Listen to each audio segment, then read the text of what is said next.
Hello, everyone, and welcome to the Surprise Jab Podcast. I'm your host, Zach Ruger, surprising you with new topics every single weekend, jabbing you with your daily dose of UFC. And wow, it's kind of at a weird plateau right now. We don't get any UFC fights. We don't get any new events until the new year. January 13th, I believe, is our first new card of the new year for 2024, headlined by top five light heavyweights? Yeah, light heavyweights. I was trying to think if Johnny Walker's in the top five. I don't think he is. I think it's Magomed Ankalaev is ranked number 2, and Johnny Walker's ranked number 7. But they will be main eventing the Apex card January 13th. So should be a fun one. You also get top 15, or top 10, actually. Flyweights between Matthias Nicolau and Manel Kape. Jim Miller's back. Top 15 women's bantamweights, Ketlin Vera and Macy Chiasson. Top 15 bantamweights, Ricky Simón and Mario Bautista. I mean, it's a pretty loaded card. I mean, you get Andrei Arlovski on there. There's even more women's bantamweight fights on here. Should be a fun card to open up the year. And then our first title fight, our first pay-per-view, January 20th. We get they moved that to February. We get Sean Strickland versus Dricus du Plessis. Should be a fun one. Should be some fun cards to open up the year. But as for this podcast in general, we will not be talking about any of those fights. Instead, we will be talking about Week 16 of the NFL season, dropping my predictions for that. We're probably going to be talking some more about it this weekend when I go to Chicago for Christmas. I'll talk a bit about Christmas. Checking in with some leagues, some new UFC fight news, some movies and stuff. And my favorite thing, which we will end the episode with, is I'll be ranking every title fight that happened in 2023. Gonna be fun doing that. We had 21 total title fights in 2023 for the UFC. And I went through, I analyzed all of it, took some things into account, and I ranked them all. And especially because these is freshly updated after our 2 title fights at UFC 296, which did not really leave anything up to didn't leave anything appetizing to us. It was pretty bland. Co-main event better than the main event, but we'll get to all of that later. Starting off, new UFC news, not a lot. Not a lot has transpired since we last talked Tuesday for the 50th episode of the Surprise Jab podcast. No new fights have really been announced. I think they announced one prelim fight on some card or something got canceled. But, and just the MMA news, or just the UFC world in general, they're having a grappling event, Fury Pro Grappling, which is under the UFC's banner. And it's headlined by Aljamain Sterling, and he'll be taking on lightweight fighter Chase Hooper. So they'll be having a grappling match in 2024, I believe. That's pretty fun in Saudi Arabia. Pretty cool. I like that for Aljamain Sterling. He's a known grappler in the UFC, a great wrestler, and it's nice to see him spice it up, especially while he waits for a new title fight to come his way. For Leon Edwards, who recently defended his belt against Colby Covington, the talk has been who is he going to fight next? All right, who is he going to fight next? A lot of people are saying Belal Muhammad should fight him because he deserves it. But other people say Belal's not entertaining enough. They should have it be Shavkat. I personally feel it should be Shavkat Rakhmonov. He's 18-0, 18 finishes, number 3 welterweight now in the world. And Belal Muhammad is coming off of a win over an injured Gilbert Burns, who he couldn't even finish. Belal Muhammad's best win of his entire career is probably that Sean Brady TKO, and Sean Brady is still not even near the top of the welterweight chain in the UFC. So I don't really want to be a Belal Muhammad hater, but dude just is a decision machine, not entertaining at all. It's pretty comical how not entertaining it is. Tony Ferguson also announcing on Instagram that he is not going anywhere. This is the post he put out. Love my fans and supporters. You all are effing on fire. Met lots of you Saturday / this weekend / this week. Keep the faith, MFers. One foot in front of the other. Bitches. Remember what I said, crew. Champ. CSO. Hashtag there is no success without struggle. Hashtag not retiring casuals. Hashtag eat a fat you know what. Hashtag one ya bunch of eunuchs. Wow, I have no idea what Tony's on about. He clearly has head trauma. He clearly has some brain damage or something. My goodness, this guy needs to retire. But I mean, I mentioned that Jim Miller's fighting on the first card of 2023 at the Apex. I think that'd be a perfect fight at lightweight to do for UFC 300. Throw it on the prelims, one last shot for Tony. If he can't beat another veteran in Jim Miller, then I think the UFC just releases him, because it's just getting depressing at this point. Watching him lose over and over and over, it just makes me sad. It just makes me sad seeing Tony Ferguson lose so much. But hey, that's the fight game sometimes. It's a tough business. It really, really is. In movie world, I actually did watch a movie yesterday. I watched a brand new movie. You know me, I'm a movie connoisseur. I always like to check out new films, and I was with my girlfriend and we watched the Mario movie, the Super Mario Bros. Movie. It was actually pretty good. It was actually pretty good. I give it like a 7.5 out of 10. A very good children's movie, very good animated movie. The graphics actually looked great for being an animated movie. So many voice actors in this film. I could not believe it. You had Chris Pratt as Mario. You had Charlie Day as Luigi. You had Jack Black as Bowser. Keegan-Michael Key, I think, was Toad in the film. Maybe Seth Rogen was Donkey Kong. I mean, it was just crazy how all the actors. I'm pretty sure that Anya Taylor-Joy was Princess Peach. I have no idea, but they also set it up to to have a sequel to the movie, which I always like. And it was just kind of fun. It was so weird that basically Mario and Luigi were sucked out of the regular world. Like, they were plumbers in Brooklyn, but they were still dressed the same as they did. I don't know. It was super fun though. Good ending to the movie. Climax was good. Redemption arc and stuff. And it was funny at times. And I just, you know what? Good times watching that movie. I've been watching a lot of new movies lately, so I always find it interesting when I check out some ones like these where they came out a while ago. Or actually, did that come out this year? I honestly cannot even recall. I can't even recall if that came out soon. But I'll tell you what I'm excited for. Tomorrow, Friday, new episode of Monarch: Legacy of Monsters. I believe it's episode 7. 7 out of 10 will be dropping. I'm absolutely pumped for that one. Let me tell you about that. I love that show. Basically, if you like the Godzilla movies, the Kong movies, you would definitely like this show. But yeah, it's interesting nonetheless. But I'm debating if I should wait to watch it Saturday, because Saturday, of course, me and the fam, we're going to Chicago, where the rest of my whole family lives. It's where both my parents are from, where they met, and we're celebrating Christmas. Christmas weekend begins this Saturday for me, lasts until Christmas Day, and of course I come home on the 26th. Super fun. Going to some like giant bar arcade place Saturday night, apparently.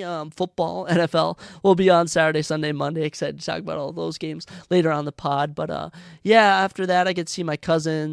Probably gonna try and do a podcast with Ryan that Saturday night, get it uploaded Sunday or Monday.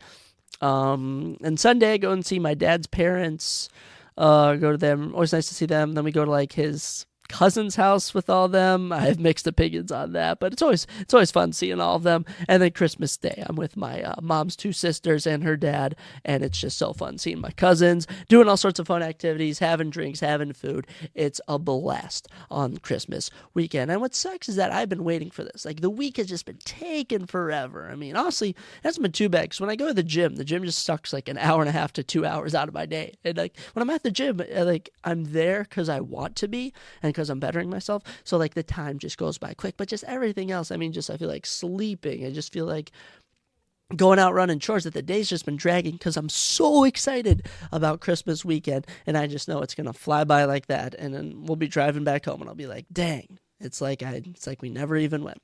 But that's what makes life fun. That's what makes certain events fun. You always should be excited about something in life. Excited about tomorrow, excited about today. I just find that really helps you get through the week. I actually ordered from Amazon a giant calendar that has all the days of the year. I'm going to start working on it when I get back to college, because I don't want to start working on it now because I'll have to fold it up and bring it back, and I have no idea what wall I'm going to put it on in my apartment. I mean, I have actually like so confused where I can put this giant freaking calendar, but I'll stick it up somewhere and force my roommate to deal with it. Sorry, Seth.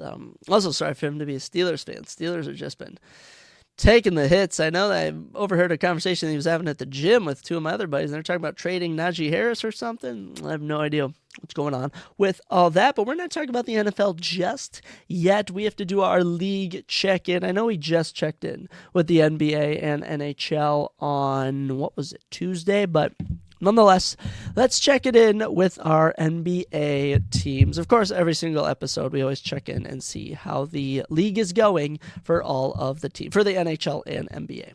So as for the NBA, Celtics, still the best team, actually are currently the best team in the league. Sadly, the Timberwolves lost the other day, but different conferences. So Celtics are best team in the league and in the Eastern Conference, 21-6 and 8-2 record, their last 10, still undefeated at home. Absolutely impressive stuff from the Celtics. Jason Tatum is an absolute stud. Jaylen Brown doing his thing. Who else even is on the team? Derek White. I mean, I get so confused with how often the NBA rotates around, and I've followed the NFL way more, especially during this time. So maybe we'll dive more into the NBA and NHL, especially I know more about the NBA than the NHL once the NFL season's over, but as for now, we're more in NFL mood than we are NBA. Bucks are second in the East, 20-7 record, very nice, 8-2 their last 10. 76ers 19-8, Magic 16-10, Knicks 16-11. Beautiful stuff. And the worst team in the NBA on a 24-game losing streak, the 2-25 Pistons. It is hilarious. They started out 1-1 and have since not won a game. That is impressive. That's actually very impressive. I didn't even know teams could still do that. And the team isn't even that bad on paper. I mean, obviously, they don't really have the best roster, but I mean, let's look at the roster. Let's actually look at the Detroit Pistons roster. You got Jalen Duren, okay? He's through 14 games. What was his status? 14 games, he's averaging 12.6 points, 10.9 rebounds. He's 20 years old, so yeah, it looks like he's just about a rookie. Yes, 1-year pro. You got Cade Cunningham on the team, was Cade a number one pick? Was Cade the number one pick 2 years ago? I think he might have, a top 10 pick. Monte Morris, Killian Hayes, Jared Rhoden, Oscar Thompson's rookie. Isaiah Livers, James Wiseman is on the Pistons. Alec Burks, Stanley Umudu, Malcolm Calzone, Kevin Knox II, Isaiah Stewart. Yeah, okay, I can see how this team. Joe Harris is on the team, bro. I can see how the Pistons are actually absolutely terrible. I apologize. I did not realize how bad their roster was. Wizards also near the bottom, 4-22 in the East. Hornets 7-19. But Raptors, Bulls, Hawks, Nets, Pacers, all just kind of middle of the pack. The divide is really gets going up with the 76ers, Bucks, and Celtics kind of at the top. Magic, Knicks, Cavs, and Heat are kind of your better teams right below them, and of course your middle teams. In the Western Conference, the conference I care about, my Timberwolves are 20-6. We sadly did lose the other night to the 76ers, I saw. But we do play the Lakers. I don't know if it's today or tomorrow. And I did see LeBron was going to be out for that game. He's like day-to-day or just out for like the moment, which I'm okay with because LeBron gives us a better chance to keep winning. But the Lakers aren't that hot as you would think. They're 15-13, 5-5 their last 10, 8th in the Western Conference. Good for the Timberwolves, though. They're still up 3 games on the Thunder. Thunder are the number 2 team in the West, 17-8 record, 6-4 their last 10. Same goes for the Nuggets, 6-4 their last 10, but they are 19-10. Weird that they've played 2 more games than the Thunder. But Nikola Jokic going for another MVP. The guy is just unstoppable. Clippers in 4th, 17-10, 9-1. 9-1. There was a streak where they were like on a 5-game losing streak after acquiring James Harden. He's finally found his rhythm with the team. Paul George has been balling. Kawhi Leonard's been balling. Ivica Zubac, the Clippers have finally found their footing. 4th seed in the West, doing their thing. Kings and Mavericks, they're 50-50 on if they win or lose. Both teams are pretty good. 16-10 record for the Kings at the 5th spot, and the Mavericks 16-11 at the 6th spot. Both doing pretty decent. I mean, you got Luka Doncic and Kyrie Irving on one team, and then you got De'Aaron Fox and Domantas Sabonis on another team. they're both pretty fun to watch. Pelicans 16-12 at the 7 spot. I heard that Zion Williamson, apparently they told him that Zion needs to get his diet in check. Like, they're basically telling me he's too fat, which I just find hilarious that the league is telling Zion Williamson, hey, you have been gaining too much weight. I'm going to need you to lose some of it if you're going to keep playing with the team, which is pretty comical if you ask me. But Pelicans 7th spot currently.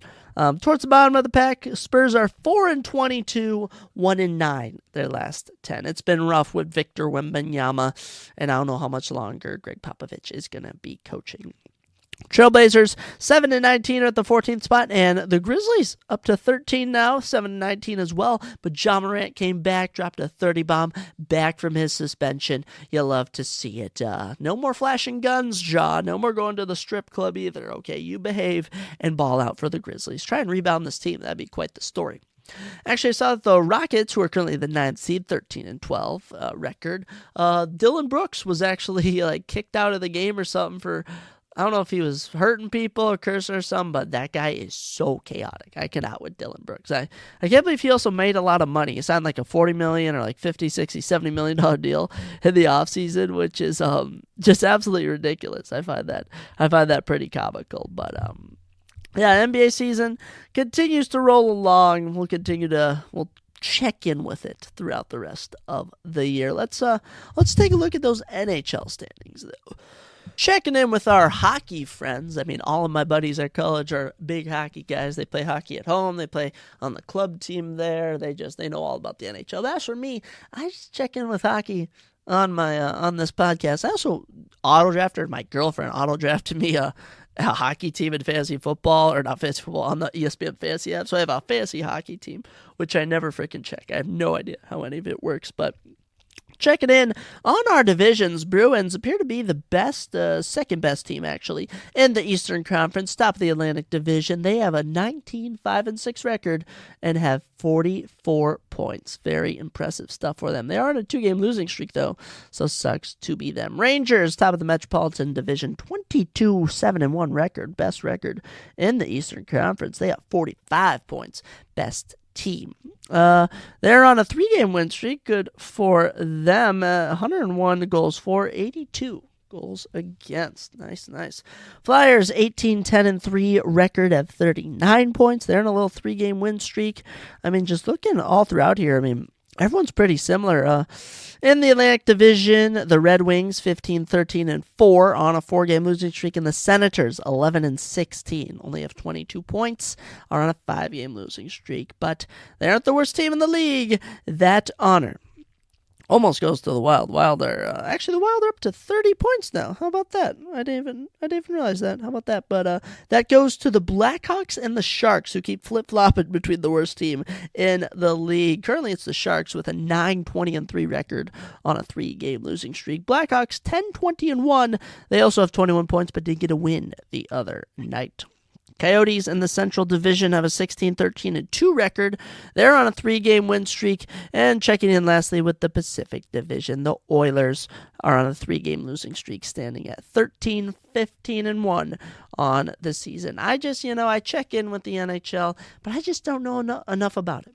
I just don't know enough about the NHL to really dive deeply into it and talk about everything that goes on with the NHL. But nonetheless, I do enjoy watching it. I enjoy sports in general. So we check in every chance we can get.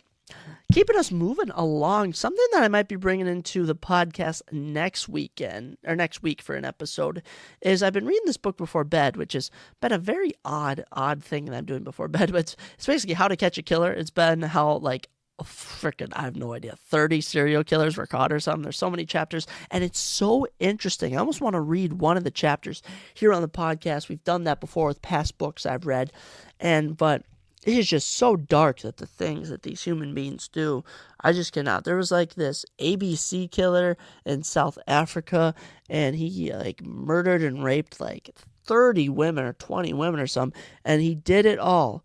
Apparently, he claimed he did it all because he was falsely accused by a woman, so he raped and killed a woman that looked like the girl that did it. but it was like proven that wasn't really the case, and he was just sick. There have been like the Cannibal Killer. They of course got John Wayne Gacy in there, the BTK Killer. They got I'm sure I think Jeffrey Dahmer's in a later chapter. Oh my gosh, it's so dark, but it's so fascinating. It's so fascinating just hearing how these guys are caught, how they get slipped up, how police are able to do it. And it all reminds me of this show I watch called Mindhunter. It's on Netflix. Only 2 seasons. They canceled it. They canceled it because it was expensive to make, and apparently it wasn't making enough money. But I find it hilarious because it got great reviews on IMDb and Rotten Tomatoes, and the fans loved it. It's just such a good show. Only 2 seasons, but they're 2 just amazing seasons. I'm blessed we even got season 2, if I'm being honest. Season 1 was so good. I'm at least happy they gave us a second season, but it did end on like a full-blown cliffhanger, but it kind of ended where you were like, yeah, the stories are not finished yet. And they were setting up like them catching the BTK killer, which I don't know if they were going to make it accurate or not, because in reality he wasn't caught till like 2005 or something, and this show takes place in like the 70s. So maybe we'll dabble into the serial killer realm next week, but we'll have to see.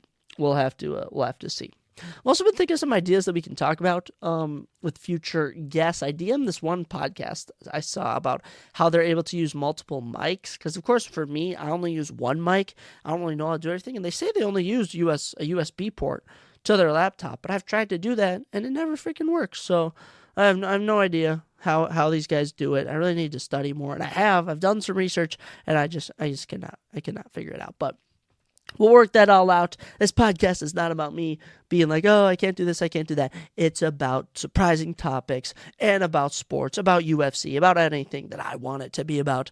And up next, we're going to be dropping our Week 16 picks for the NFL season. We got a full slate of games. We got Christmas Day games, which are worth triple points in my picks league. It's going to be fun. So let's check out the NFL Week 16 slate and drop our live predictions here on the show. Week 16 of the NFL season. I mean, this is a team up. We got some must-win games here for a lot of teams. I believe only 4 teams have clinched a playoff spot. Cowboys and Eagles have clinched a playoff spot. 49ers have clinched a playoff spot. So 3 of the 7 spots are filled in the NFC, and as for the AFC, only the Ravens have clinched. So AFC is wide open at the moment. We got a bunch of fun games, some Saturday, some on Sunday, some on Monday. So we get one Thursday. Of course, a game tonight between the Saints and Rams. By the time most of you listen to this, that game will have already taken place, so anything I will have said will have already transpired. But Saturday, we get a game between the Bengals and Steelers. Bills and Chargers on Saturday. Every other game takes place Sunday, except for our 3 Christmas Day games: Raiders, Chiefs, Eagles, Giants, and Ravens and 49ers. So let's not waste any time.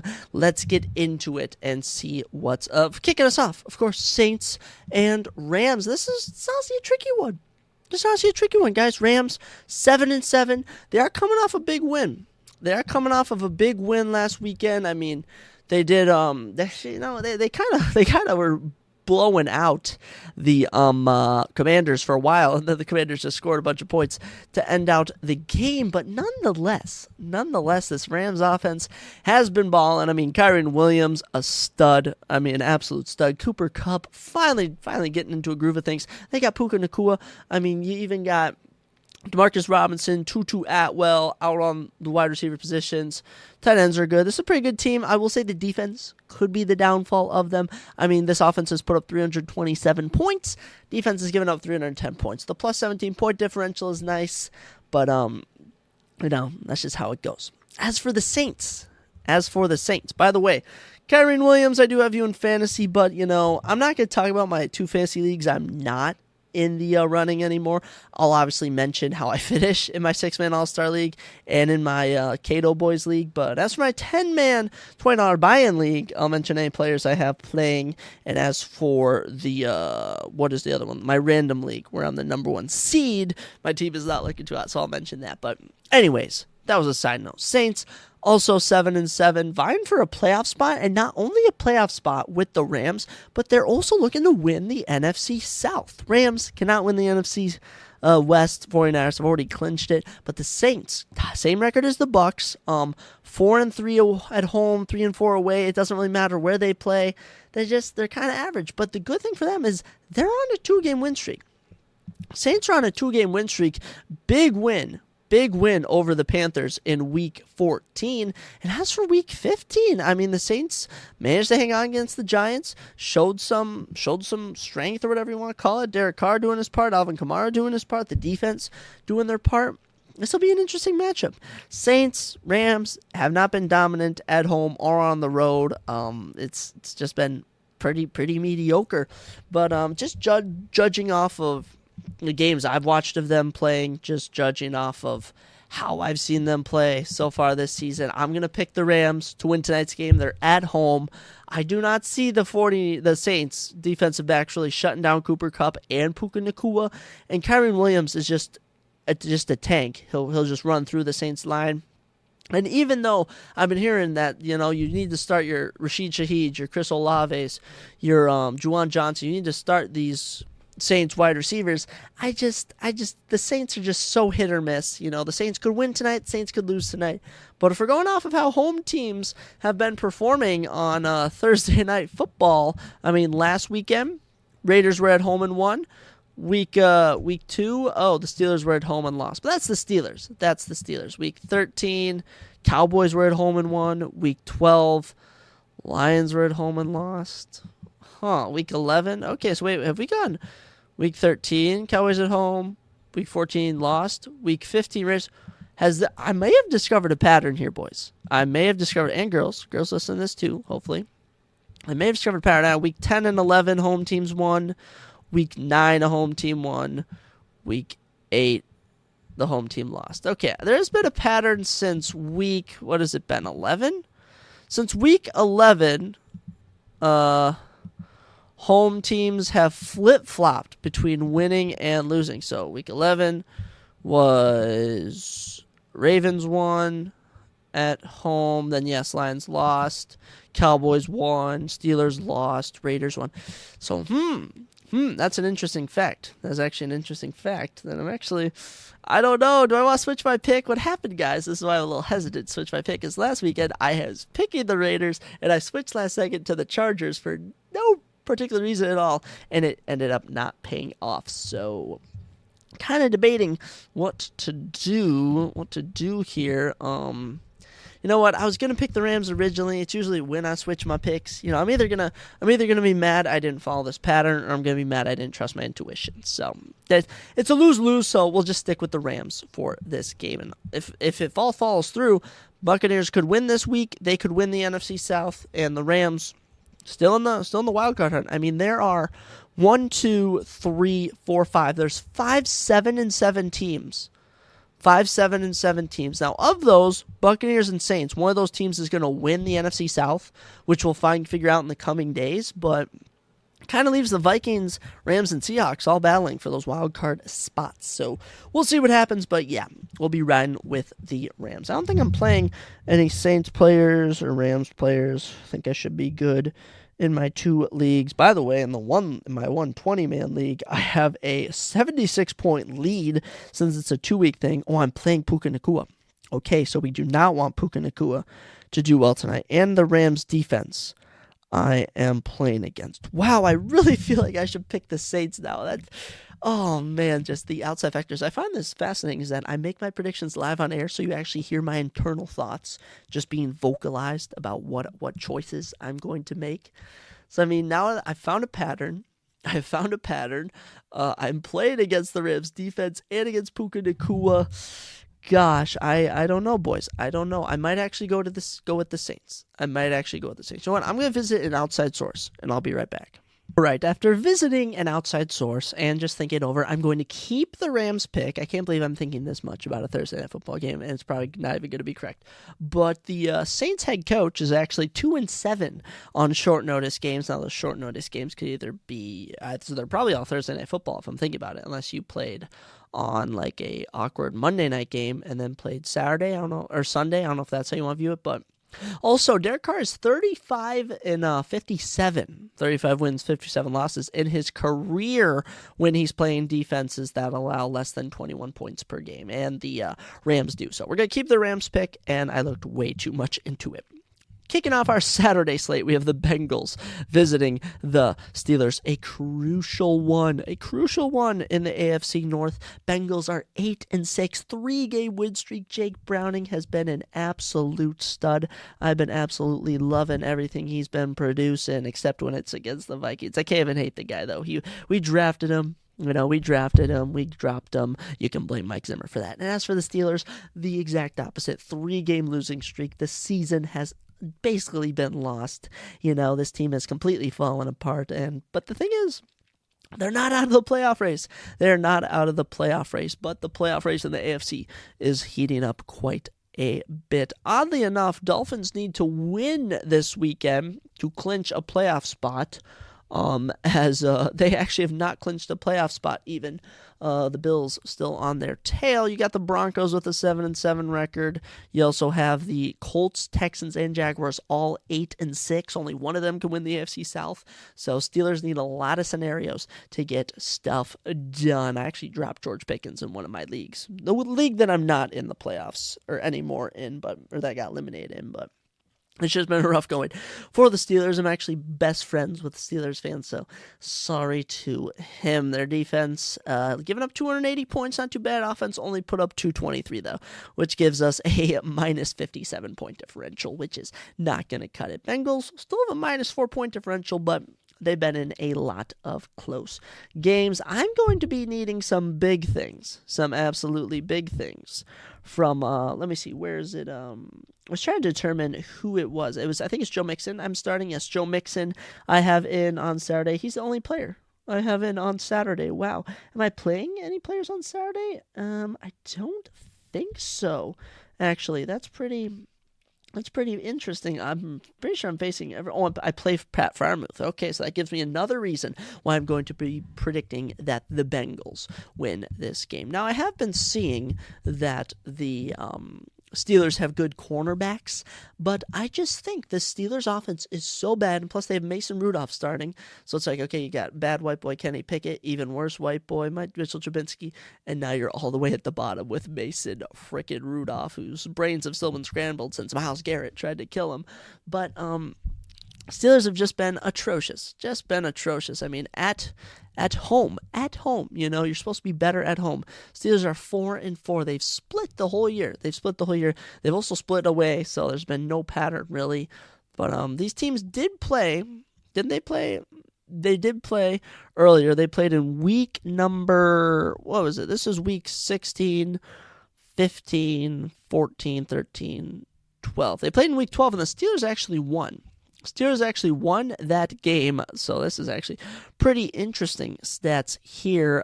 Kenny Pickett actually threw for 278 yards, no turnovers. Najee punched in a touchdown. Pat Freiermuth went off in that game. As the Bengals, Jake Browning struggled. Joe Mixon could not get anything going. But at the same time, I just do not see this repeating. I think both teams have gone their own separate ways of performing well, and I think it's just leaning towards a Bengals win. And plus, splitting has just been the key this whole year, in the NFL, is that teams have been splitting wins and losses with their divisional rivals. So we'll be going with the Bengals, and I'll be rooting for the Bengals. Joe Mixon, you go off. Pat Freiermuth, don't get hurt. I do kind of like you as a tight end, Pat Freiermuth. Don't get hurt, but maybe, I don't know, maybe get in. I'm not going to say it. I'm not going to wish bad on anyone. Rounding out our, not rounding out our Saturday games, or is it rounding out? Oh, yeah, we only get 2. So, yeah, rounding out our Saturday games, I forgot. The Bills will be visiting the Chargers. And there's just, I can tell you, I locked in this pick quicker than you could snap your fingers like that. I mean, Bills, 8-6, 2-game win streak. Their season, they've lost 6 games, but this is a good 8-6 team. They have a plus 125-point differential, 379 points put up, 254 points allowed. I mean, Josh Allen, a stud. Gosh, James Cook coming off a 36-point fantasy performance. Are you kidding me? You got Stephon Diggs. You got Gabe Davis. I mean, the wide receivers are amazing. Love the defense on what they produce as well. I mean, this Bills team will make the playoffs. All right, there's a crazy scenario where the Bills could just lose one game out of their final 3 games and miss the playoffs to like the Texans or the Colts, which I find hilarious because I think this Bills team is a team you should fear in the playoffs in January. I just feel that they know what they can do, and they just blew out the Cowboys. The Cowboys. They just blew out the Cowboys, which is certainly not something you would expect, but man, season's been crazy, and the Bills have just been performing to the level that they have been able to. As for the Chargers, I mean, this team sucks. This team is brutal. After getting blown out 63-21, they now have a minus 42-point differential, 2-5 at home, by the way. Atrocious. 2-5 at home. They're on a 2-game losing streak. I mean, I'm pretty sure Easton Stick is starting again. Keenan Allen, it looks like, is going to be out for this game. I have no idea what to say. This defense is bad. Defense is bad, and the offense was decent with Herbert, but just couldn't win games. Easy lock for the Bills for me. Close one up next to kick off our Sunday slate. Colts play the Falcons. All right, this one's going to be a battle. Okay, Colts and Falcons. We get a little AFC, NFC action here. We'll start with the Colts. Okay, Colts are currently second in the AFC South, are currently in the playoffs. I think they're the 6th or 7th seed, as we mentioned last time on the pod. 8-6 record. They have a +1 point differential. But the weird thing is, this is a weird stat, and this is why I actually favor them over the Falcons. This is why I'm predicting the Colts to win this before I even mention the Falcons. Colts are 5-2 on the road, 3-4 at home. So they've done better at away team stadiums than they have at home. I find that pretty interesting. Crucial win for the Colts as the AFC South is suddenly up for grabs after the Jaguars have dropped 3 straight. Colts and Texans have found a way to win games. I mean, this is fun. This is a fun matchup, and I'm excited to see the Colts perform. I think I got the Colts D. Yes, I do have the Colts D in one of my leagues. I just enjoy this Colts defense. I enjoy watching Gardner do his thing. Michael Pittman's having an amazing year, and even though I didn't take him in fantasy this year just because he didn't do well last year, but that was because of Matt Ryan, I still root for the guy because I just can't help but I like Michael Pittman. I like what Michael Pittman produces as a wide receiver. Let's talk about the Falcons, though. Let's not glaze the Colts. Obviously, already mentioned we're picking them, but the Falcons are not out of the playoff race yet. They're a game behind Saints and Bucks. Not going to win tiebreakers with them. Minus 20-point differential. 2-5 on the road. 4-3 at home. It's been a rough season. 2-game losing streak. Just lost to the Panthers. There's no coming back from that. There's absolutely no coming back from losing to the Panthers. But Desmond Ridder, he has showed some prowess this season. When they give Bijan Robinson the ball, he works with it. Drake London's had some moments. Kyle Pitts continues to disappoint. There's nothing with this Falcons team that makes me want to pick them. Picking the Colts without a doubt. In my one league, I doubt I'm playing any Falcons or Colts players, right? There's no way. There's no way I'm playing a Falcons or Colts player. Nothing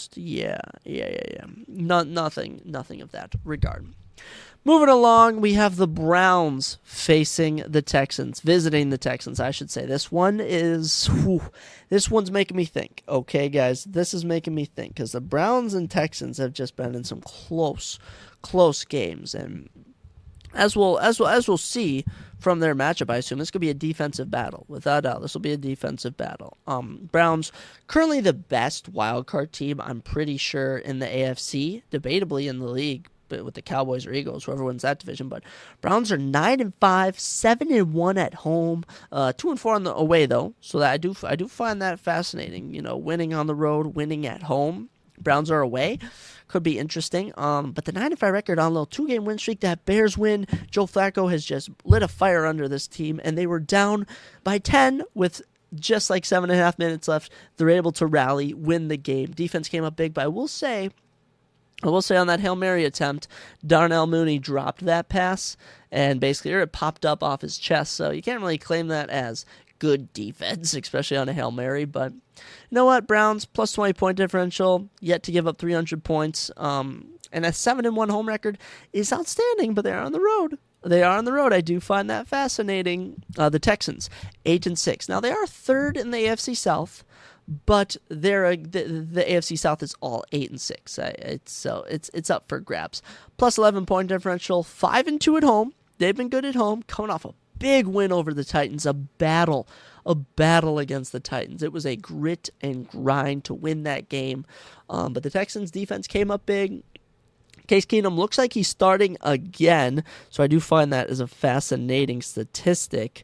Devin Singletary still being a stud. I might bench him this week just because it doesn't even matter if he plays in my league. If I would have had him in, I would have advanced in one of my other leagues. But you know what? You win some, you lose some. Texans, I like what you've been producing. I really like what the Texans have been producing. And looking at the home and away records, looking at the defenses and stuff, I just think this Texans team would beat the Bears. And if the Browns almost lose to the Bears, at home, I mean, I'm going with the Texans, guys. I'm going with the Texans. And I always like to mix it up when I pick home teams and away teams. And right now, through the first 6 games of Week 16, I have two home teams winning, I believe. I have 2 home teams winning and 3 away teams winning. So we're gonna quiet that split with our next pick, but we're going the Texans over the Browns. And I like that pick. I gotta spice it up.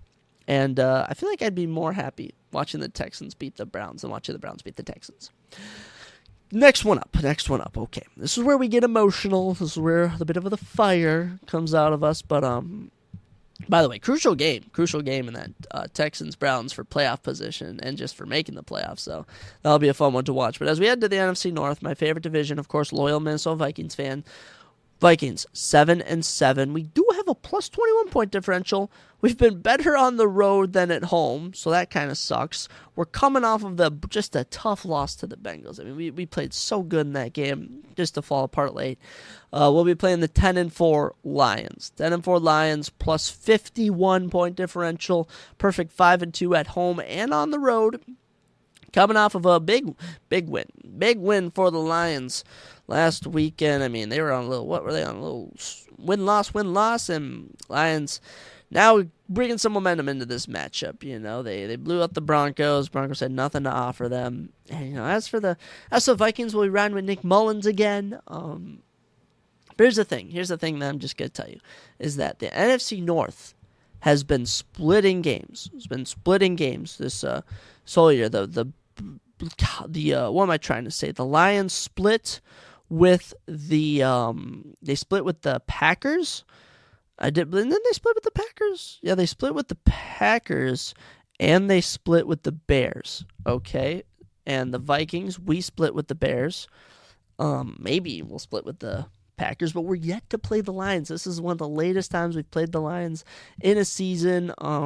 We're at home. I honestly like our odds better on the road, but honestly, I'm a loyal Vikings fan.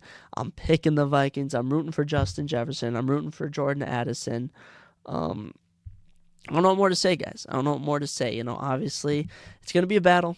It's going to be a tough game for the Vikings, but, what time does this game actually kick off at on Sunday? Kicks off at 12, so I'll probably be at my grandparents' house. So I'll be in their TV room just watching it on their old TV. But yeah, Vikings, it's been an interesting season. I'm still the type of guy that goes, hey, 7-7 record. We sneak into the playoffs, pull off some upsets. You can make a documentary about this season for our team. I don't know if this is a movie type season for the Vikings, but I'm just not gonna pick, especially against someone like the Lions, Packers, or Bears. I'm just not gonna pick against the Vikings. And I know my mom is someone I know. Sometimes one of my other buddies where they will pick against the team they want to win. So that's like a win-win. Your team lost, or you get the pick wrong or whatever. You know what I'm saying? But as for me, I have to ride with my Minnesota Vikings. Let's go, Nick Mullins. Come on, man. Run the ball at Chandler. Throw it to JJ. I don't know. We'll find a way to beat those stinking Detroit Lions. Moving on from the NFC North to the NFC versus AFC matchups that we have on schedule, we have the Commanders taking on the Jets, and you just could not predict just 2 teams who are just so equally bad. They're terrible to watch. Jets will be visiting the Commanders are actually visiting the Jets. How about that? Commanders, this actually works out better for the Commanders. Commanders 4-10. 4-10 record, 5-game losing streak. So there's a point they were 4-5, and they're yet to win since that point. The worst defense in the league. It's outstanding how bad their defense is. 423 points allowed. That is no one else has allowed 400 points. No one else has allowed 400 points. The Cardinals have allowed 376. Eagles have allowed 341. If we go with the AFC, Broncos have allowed 351. No one's defense is even close to this. No one is even close to being as bad as the Commanders have been. 1-5 record at home, 3-5 record on the road. I mean, Sam Howell has looked good. Sam Howell, I think, is the QB they're going to ride with next year, but Brian Robinson Jr., Antonio Gibson, they're just too unpredictable. Terry McLaurin can only survive as much as Sam Howell can produce. And when you have a terrible defense as this, there's just nothing you're going to do. As for the Jets, I mean, don't get much better here. 3-5 at home, 2-4 away. I mean, coming off of a blowout loss to the Dolphins, didn't even score. They didn't even score. Not scoring pushed their point differential up to -86. 5-9 record, third in the AFC. Season's over. Robert Saleh, head coach, just announced Aaron Rodgers will not be playing this season. Thank goodness, Aaron. Thank goodness. I'll let you have no idea he was even playing QB. All right, maybe it'll be. Actually, let's look up who's playing QB for the Jets. Because I have no idea I think Zach Wilson got hurt or something. Zach Wilson's questionable. Why is he questionable? With a concussion. Of course he got a concussion. So looks like Trevor Siemian will be starting, a career backup. He had 110 yards, 2 interceptions, and a fumble in that Miami loss when he came in. So the only good thing for this Jets team is the Commanders' offense is just atrocious. But I don't know. Honestly, because this Commanders team hasn't won in 5 games. The Jets have at least gotten wins in their last 5 games. Jets are 3-5 at home. Commanders 3-5 away. This is interesting. Let me just look at how badly they've been losing. Lost by 30 to the Dolphins, 8 to the Rams, 35 to the Cowboys. They lost by 12 to the Giants. 3 to the Seahawks. They beat the Patriots. The last one was the Patriots. Who have they beaten this season? Commanders have beaten they got swept by the Giants. How about that? They beat the Falcons, Patriots. They beat, who have they beaten? They beat the Broncos earlier on. They beat the Ravens. Wow, no, that cannot be true. That's not true. Oh, we're in preseason. I was about to say, that's not trtrue.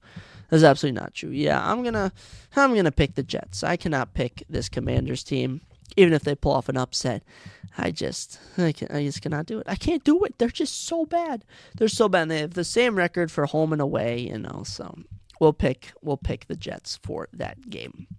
Moving on, Seahawks visit the Titans, and I locked in this pick as soon as possible because Tyjae Spears did absolutely nothing. I'm picking the Seahawks over the freaking Titans. I mean, this is one of those games where I'm locked in. First off, I'm playing Derrick Henry, so I do not need Derrick Henry to go off at all. That's just not something that we're going to be wanting to happen. And I'll tell you what I do want to happen. I don't think I actually have someone in this game. I think I thought I had someone in this game, but I did not.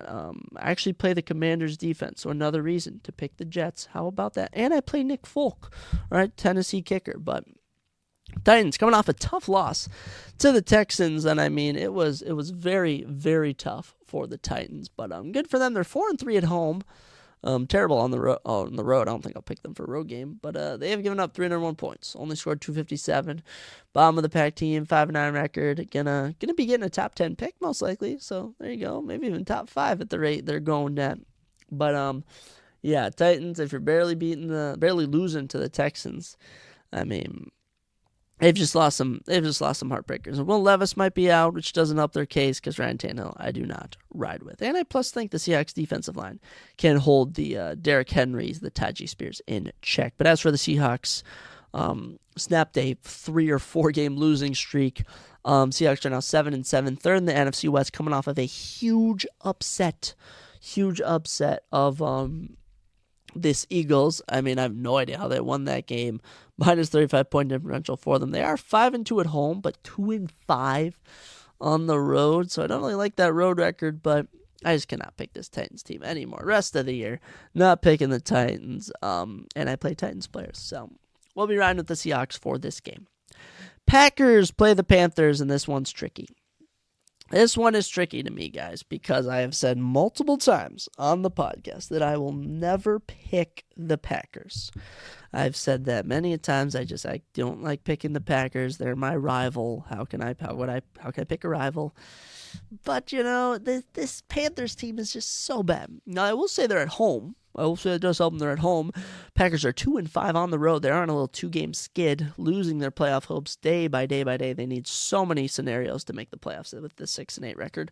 Only a -1 point differential. I mean, 300 points for, 301 points against, but a pretty even team. Jordan Love doing pretty good. Aaron Jones was back this past weekend.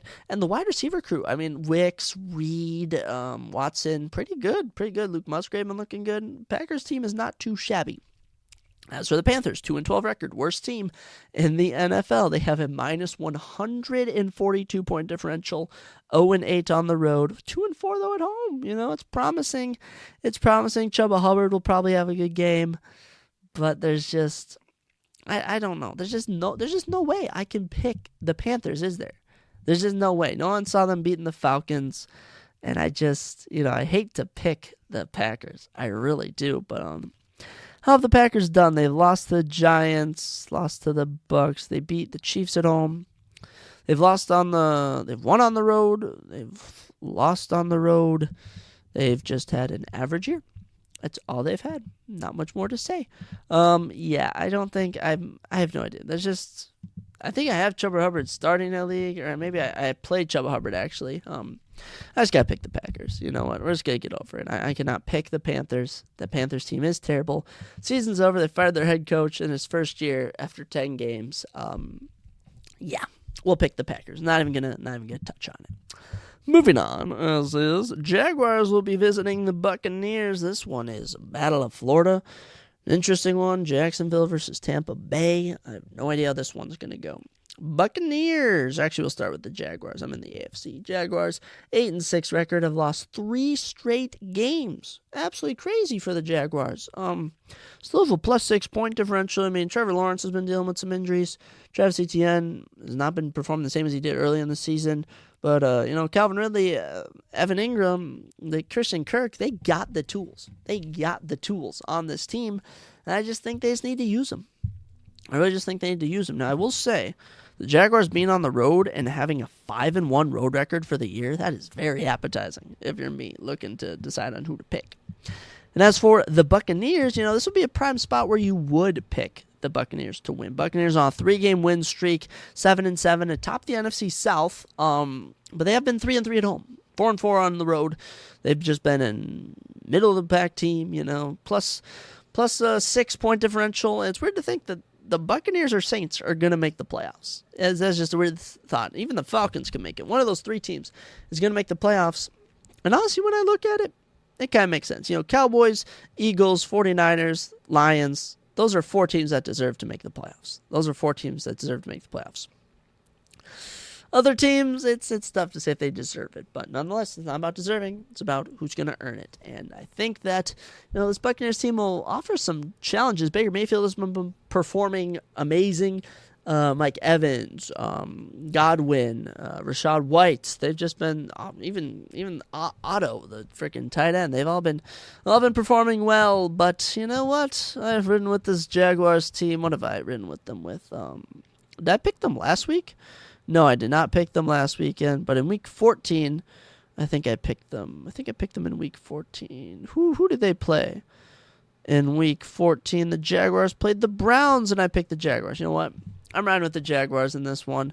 They have only lost 1 road game this whole year. Who's that road game to, actually? That should be an interesting thing I should look at, because it hasn't mattered where they're playing. The Buccaneers have one win-loss every single time. So, but Jaguars lost. Their only road loss has been to the Browns, which was December 10th, lost by 4 points. points. How about that? I actually find that really interesting. They've beaten the Colts on the road. They've beaten the Bills on the road, Saints on the road, Jaguars on the road, Texans on the road. Wow. Yeah, we're riding with the Jaguars in this one. Plus the climate isn't any different. They're both in Florida. So Jaguars over Bucks. Doesn't feel like an upset, but maybe it is. Actually, am I playing any players? I don't think. I play Godwin. Okay, wow. So all my picks are aligning. Cowboys and Dolphins is we have one more before that epic matchup. Cardinals visit the Bears, and I don't think I've picked the Bears all season. Honestly, it's been, for having a family of Bears fans, it's been odd for them. Justin Fields, I legit think they need to drop him. I think you need to trade him. I do not think Justin Fields, they should ride with him another freaking year. But DJ Moore's good. This defense is good. They're just out there a lot. But Bears coming off of a close loss to the Browns. Before that, they'd beaten the Vikings, I believe. No, they'd beaten the Lions. Wow, they beat the Vikings and Lions in back-to-back weeks. Bears are 5-9, going to finish middle of the pack. Are going to get the number one pick, though, thanks to their trade with the Panthers. So that's pretty nice. What is their point differential, actually? They have a minus 42 point differential. Pretty gross. 3-3 at home, 2-5 on the road for their. So they'll be hosting the Cardinals. I kind of like that. As for the Cardinals, 3-11, worse than the Bears, second worst team in the league. Actually, they are better than the Patriots. So third worst team in the league. They do have a minus 117 point differential. That is really bad. 2-5 at home, 1-6 on the road. You know what? I'll be with my family when this game's on, probably. Actually, what time is it on? What time does this game start? 3:25. I might not be, but when it's over, I'll probably be going home to the Benecki's house. Those are my cousin's last name. And I'll be talking with Ryan about how the Bears won. So we're going with Bears over Cardinals. I like their defense against the Cardinals. Although the Cardinals did kind of sauce up the 49ers defense. I won't lie. Cowboys. I'm sorry, ladies and gentlemen, I just realized that the Sunday Night Football game is the Patriots and Broncos. They couldn't swap with the Cowboys and Dolphins. Wow. Cowboys and Dolphins round out our 3:30 slate on Christmas Eve. Cowboys will be going into Miami for this matchup. Cowboys, Dak Prescott, you let me down. You let me down tremendously, man. You really did. I was counting on you to beat my dad in our six-man All-Star League, and you did not come through. But Cowboys, best team in the NFC East, oddly. They're ahead of the Eagles at the moment, but they both have a record of 10-4. Cowboys are a perfect 7-0 at home, but are an awkward 3-4 on the road. That is an interesting stat. Coming off of a loss to the Bills where they could just not get anything going, and looking at their 4 losses, by the way, they've all been on the road. All right, the Bills loss, pretty awkward. Pretty awkward right there. Lost to the Eagles, so they've split with the Eagles, got blown out by the 49ers on the road, and they lost to the Cardinals on the road. So it has been an interesting season for the Cowboys. They've had some ups, they've had some downs, but, unfortunately, as good as this defense has been amazing. Only 264 points allowed, put up 431. Tony Pollard's been good. The defense has pretty much been the story of it, especially Deron Bland. But, I think as good as this defense is, they play the Dolphins with the number 1 offense in the league, 441 points for. The Miami defense, by the way, has just been scorching lesser teams. 10-4, I think they're going to clinch the AFC East. And they're 6-1 at home, 4-3 on the road. That's 6-1 at home. I mean, their only loss at home for the Dolphins was to the Titans. Yes, they got upset by the Titans last minute. I have... Do I have Tyreek Hill in? No, I don't have any. I don't have him anymore. But I don't even think I have any Dolphins player. I have Raheem Mostert. And I play... Do I play anyone? Do I play one? It doesn't even matter. I'm done even looking at that. Okay, because guess what? I'm not a Cowboys hater. But I'm picking the Dolphins in this game. I think that their offense will shred the Cowboys defense. They're on the road. I just think that's what's going to happen. I honestly truly do. I think the Cowboys might be a bit rattled from that Bills loss. A change of temperature might mess them up a bit. Who knows? Maybe they'll light a fire under them. I can't say, but I will be picking the Dolphins to win that game. Let's get into our final Sunday, our Christmas Eve game. So I have to go to bed waiting for Santa Claus to come, and the last game in my head will be the Patriots visiting the Broncos. I have no words for that. I have absolutely no words for that. So I have to talk about this game. You know what? Let me talk about it for the Broncos' sake. Broncos, obviously coming off a tough loss to the Lions, but they're 7-7, second in the AFC West. Playoffs are still possible for this team somehow. 4-3 at home, 3-4 on the road. Minus like 40-something, 46, 45 point differential. Hasn't been pretty, but they've been working with what they can. The real story is that the Patriots suck. The Patriots are so bad. Bill Belichick is getting released. They're just blaming him because they have no one else to blame. The defense, 299 points allowed is not too bad. Not too bad, honestly, looking at other teams, all right?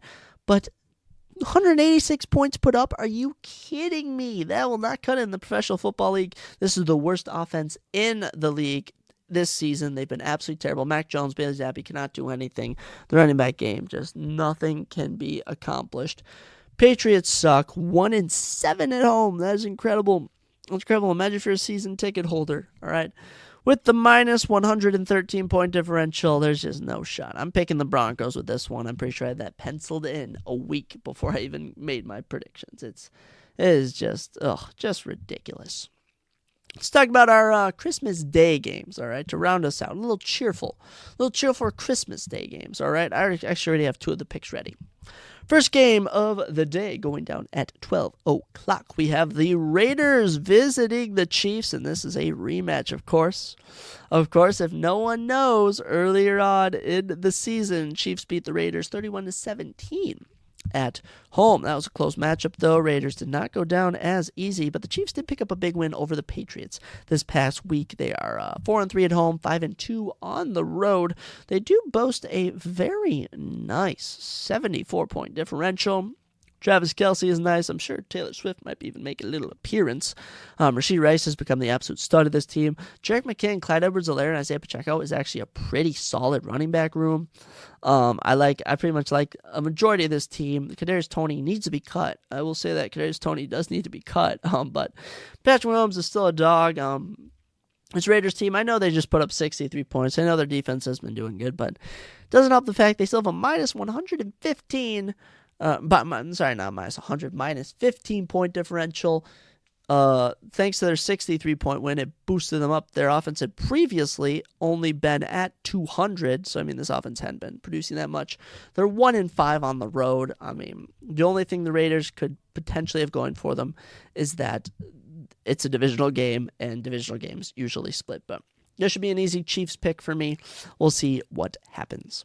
3:30 game, Giants visit the Eagles, and yeah, Eagles, you really got to do something. I have no idea what has happened. Both teams in the NFC East, Eagles going to make the playoffs, 10-4 record, but are now second in the NFC East, third team. Honestly, are we putting I think, oh my gosh, they might be lower than the Lions. They could be the third or fourth best team now in the NFC. 3-game losing streak.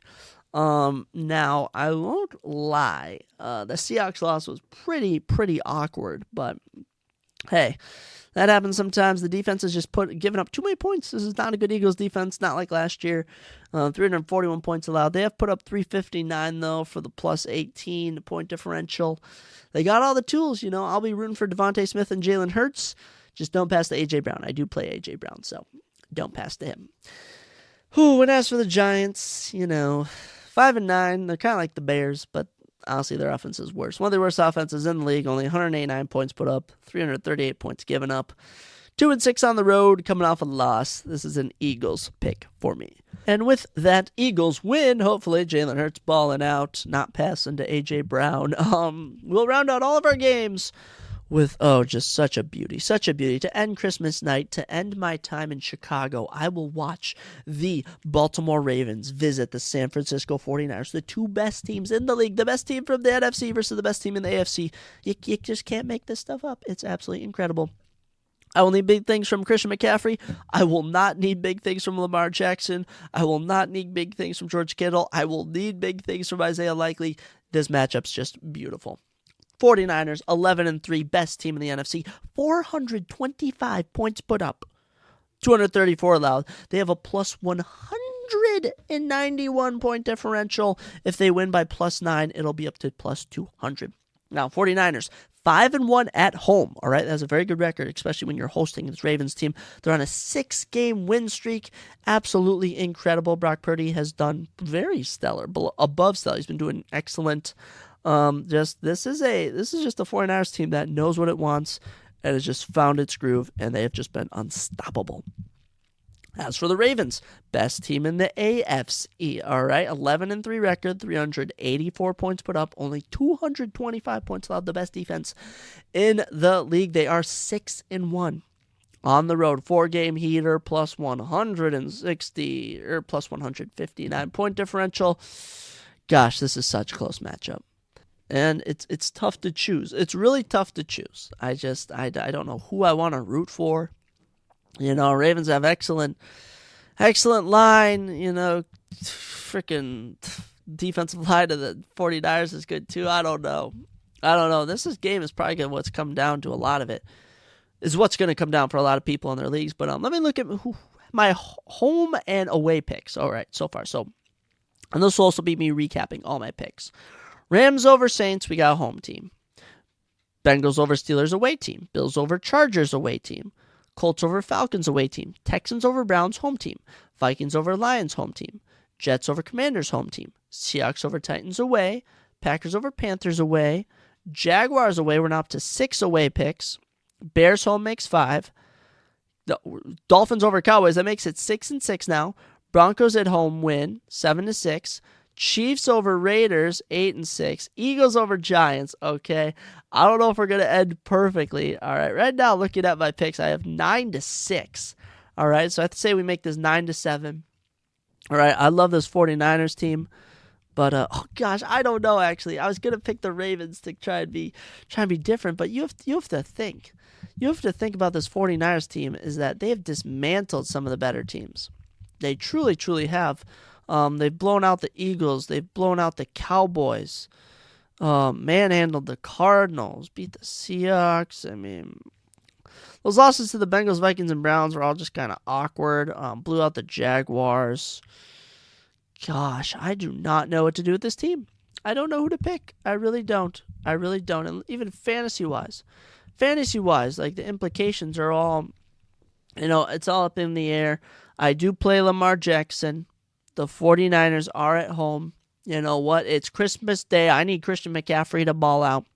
Let's go with the 49ers, boys. I don't know. It's going to come down to this game most likely. It's going to be close. But, at the end of the day, we'll see who prevails. But I'll be riding with the 49ers to close out my Christmas weekend and NFL Week 16. Man, that's going to be a good one. I'm pumped. I'm exuberated. Is that the right word? That's a big word, honestly. Exuberated for that game.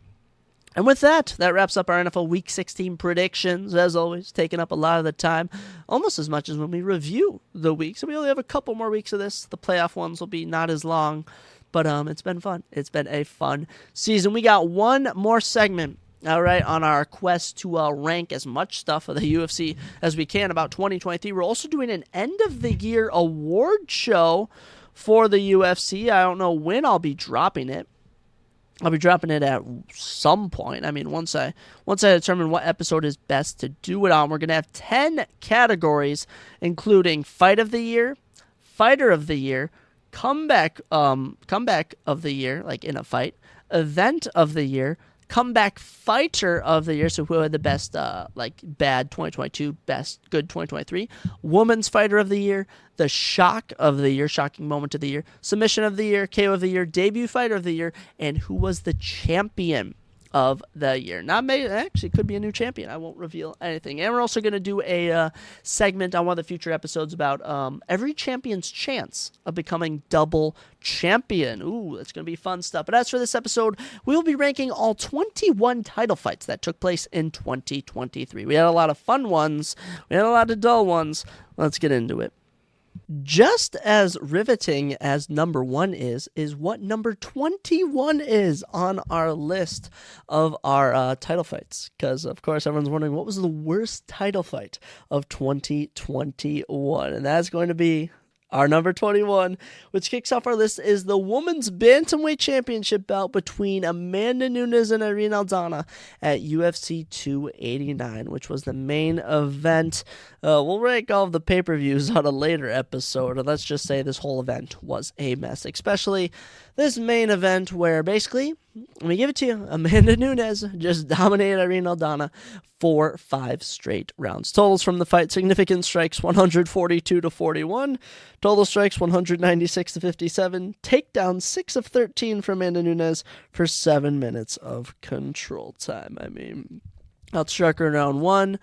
Outstruck her round 2, outstruck her round 3, outstruck her round 4, and just grappled her to death in round number 5. Total judge scorecards from the fight: 50-44, 50-44, and 50-43. And I actually fell asleep in round 2 of this fight, and I woke up the next day and checked my phone and was like, oh, Amanda Nunes won a decision, which is actually funny because after round 1, I was kind of like, you know what, Irene Aldana can bounce back, but no, nothing happened with this. Amanda Nunes then retired after, and Irene Aldana has since gone on to have one more fight in 2023, which actually went pretty well for her. A fight of the year contender, definitely women's fight of the year. But yeah, worst title fight of the year was so boring. I fell asleep. Can you believe that? I actually find that absolutely hilarious. Absolutely hilarious. Checking in at number 20, our most recent title fight, the welterweight championship bout between Leon Edwards and Colby Covington. Not only was it boring, but it failed to live up to hype. You see, Amanda Nunes versus Irene Aldana already had no hype. This fight had so much hype. You know, the press conference was fire. Colby Covington was getting on his head. Leon Edwards was coming off the back-to-back wins over Kamaru Usman, and nothing transpired out of this. Just an absolute sleeper of a fight. It was so boring, and I mean, what made it worse was Colby Covington acting like he won the fight. I mean, it is what it is. Colby got out significantly, struck 57-44, had more total strikes than Leon, 109-65. Both men landed 2 takedowns. Leon went 2 of 3 for a minute and a half of control time. Colby went 2 of 10 for 5 minutes control time. Story of the fight, I mean, Leon casually outstrikes him round 1. And wins. Round 2, Leon casually outstrikes him, wins that. Round 3, Colby finally lands a takedown, but Leon still wins the round. Round 4, Colby finally tries putting on some more pressure, gets outstruck. And round 5, grapples him into oblivion and dominates the fight onto the win. So not only was it a bad final image for Leon Edwards, but Colby acting like he won, just lame. And his comments after the fight have not made anything better. Just a terrible fight. Let's just forget about this fight in general. So, Leon Edwards versus Colby Covington at 20 on the list. Checking it at 19. I mean, it don't get any better here. Leon Edwards versus Kamaru Usman 2. 3 actually. Leon Edwards versus Usman 3. I forgot they had fought in 2015. So this was their trilogy. Both men had 1 win. They'd recently fought in August, and this was live in front of a London crowd. And the only reason that this fight landed above Leon and Colby is because the London crowd was way more appreciative. But yeah, just a snooze fest in this one. I think it was at a party, and I literally turned it off because I was like, I can't even watch this. There was cage grab, there was eye pokes, just a sloppy fight. Totals from the fight: 120-87, significant strikes in favor of Leon. Total strikes 123-113 in favor of Leon. Kamaru went 4 of 15 on takedowns for 5 minutes of control. Judges' scorecards from the fight: 48-46, 48-46, and 47-47 for a majority decision in favor of Leon Edwards. And I mean, tail of the fight, I mean, Leon casually outstrikes him in round 1, wins that round. Round 2, Usman outstrikes him, lands a takedown, so Usman takes that round. Round 3, Leon outstrikes him, gets taken down once, but manages to win that round. Round 4, Leon wins that round. And round 5, I think Leon won that round. But Leon got so many points taken away from him, and Usman was laying some takedowns. Tough fight to even score. I mean, just boring. Just boring, that's all I can say. So Leon Edwards, 2 title fights in 2023. They land in at 20-19. out of our 21 fights. That should say something about how exciting those fights were. They were not. They were pretty boring, and you know what? I wouldn't expect much with him fighting Bilal Muhammad coming up soon, most likely. But if he does fight Shavkat, that one could be pretty exciting. Let's keep it moving. Alrighty. Finally, we get to some lighter boys. At number 18, we have a bantamweight championship bout between Aljamain Sterling and Henry Cejudo. This one was, just like the others. Just like the others, but more competitive. That's why it lands here. It lands here because it was more competitive. Aljamain Sterling won a split decision here, 48-47, 48-47, and 47-48 over Henry Cejudo. And it lands so low because, first off, for all the fights we've listed so far, no one won. None of these were fight of the nights. No one got a performance bonus. Nothing from these fights. And Henry Cejudo hadn't fought in 3 years, and he returned against Aljamain Sterling, who had been fresh, defending his belt, and just gave him a run for his money. In totals from the fight, 135 significant strikes to 99 in favor of Aljamain Sterling. 186 to 143 total strikes in favor of Aljamain Sterling. 4 of 15 on takedowns for Aljamain for 4 minutes of control time. 3 of 8 for Henry for 5 minutes. Round 1, Aljamain landed 2 takedowns, outstruck him by just about half, landed more than half the strikes he landed. Henry Cejudo also landed a takedown for 10 seconds more of control time. Round 2, Henry Cejudo outstriking him in this round. Fight was fought on the feet. Round 3, though, Aljamain comes out, outstrikes him, lands a takedown. Henry also landed a takedown. Round 4, Aljamain landed some more strikes. So it looks like Aljamain wins round 2 through 4, and Henry Cejudo so Sterling would win rounds 1, 3, rounds 1, 4, and 5. I have no idea. It was a close fight, but it was a snoozer. It was a snooze fest. I think I was with my girlfriend watching it at her house, and I literally just had it on my laptop and was talking to her and watching a movie at the same time. Just nothing too exciting. Neither man has done anything since, except Aljamain got knocked out, and Henry's just asked to fight everyone, but hasn't involved in a fight. This one, it was competitive. So if you like competitive fights with controversial judges' scorecards, yeah, watch this one, because a lot of people did not think Aljamain Sterling won this fight, but that's just how it goes. Checking in at number 17, one of our more recent ones, UFC 296 Flyweight Championship bout between Alexander Pantoja and Brandon Royval. And it lands here at 17 just because, it was competitive, but nothing exciting. Royval won 1 round on one judge's scorecard. Pantoja dominated. You're going to look at the significant strikes and total strikes and think, wow, all right, Pantoja got, we'll start with Royval. Royval, 111 significant strikes to 95 for Pantoja, 281 total strikes for Brandon Royval against Alexander Pantoja. A majority of those were off his back, okay, because Alexander Pantoja turned into a Dagestani grappler, 8 of 14 on takedowns for almost 16 minutes of control time. I don't know if he even really tried to finish the fight. He wobbled Royval a couple of times. But, this was more entertaining than all the fights before this. But at the same time, it was just nothing much to do with it.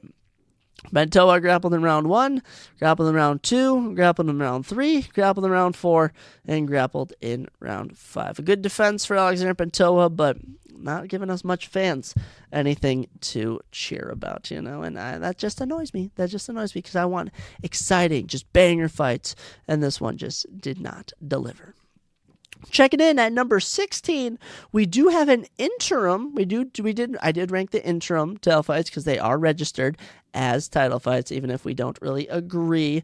Interim title fight between Yair Rodriguez and Josh Emmett for the interim featherweight championship at UFC 284 in February. And Yair Rodriguez submitted Josh Emmett in round number 2, landing a triangle choke to win the interim featherweight championship. Now, the fight itself, round 1, it was just evident Josh Emmett was just trying to land a power right hand. That's all he was trying to do.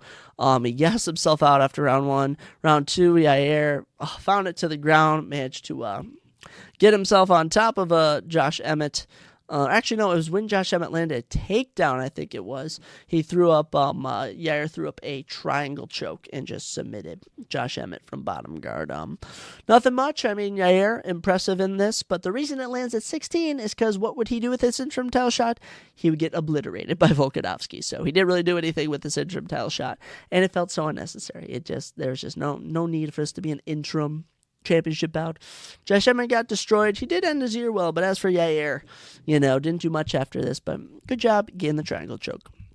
Hopping into our top 15, we have Brandon Moreno versus Devison Figueiredo at UFC 283 for the flyweight championship, and this was the first ever quadrilogy in UFC history, the first ever fourth fight between two men in UFC history, happening on the first pay-per-view of the year. And the reason it lands at number 15 is because it was competitive. It was competitive, I'll say that, but, it was stopped after round 3 because Figueiredo's eye had just ballooned up. He couldn't even see.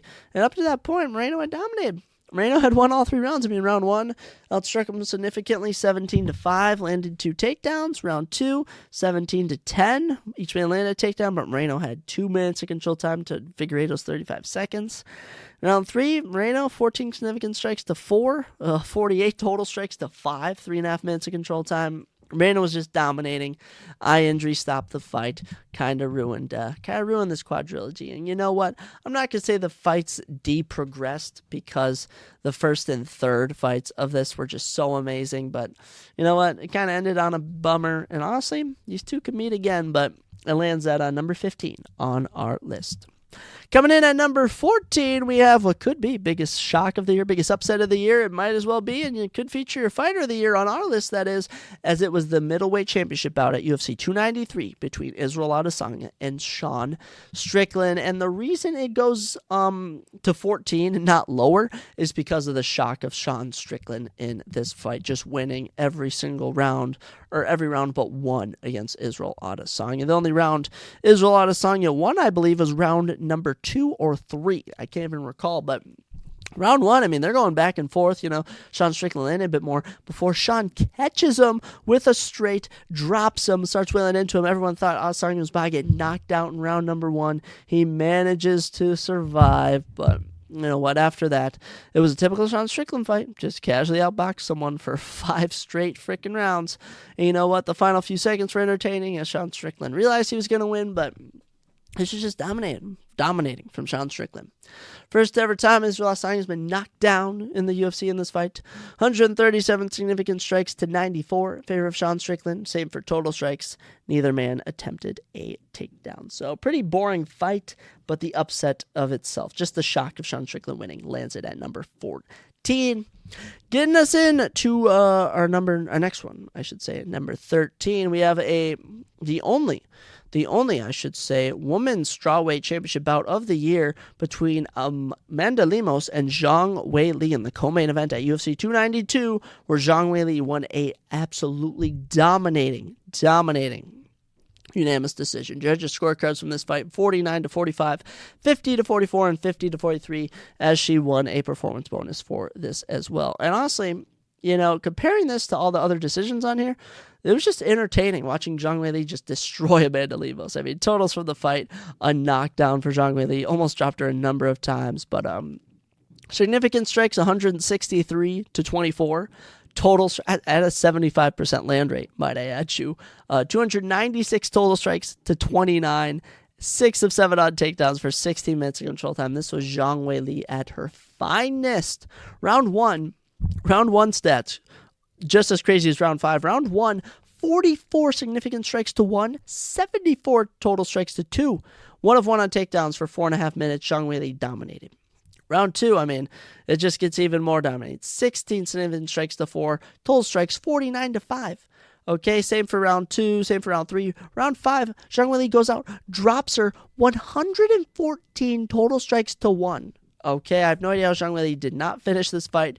She gave it her all, if I'm being honest. Zhang Weili gave it her all to try and win this fight. Amanda Lemos was just in survival mode, was all bloodied.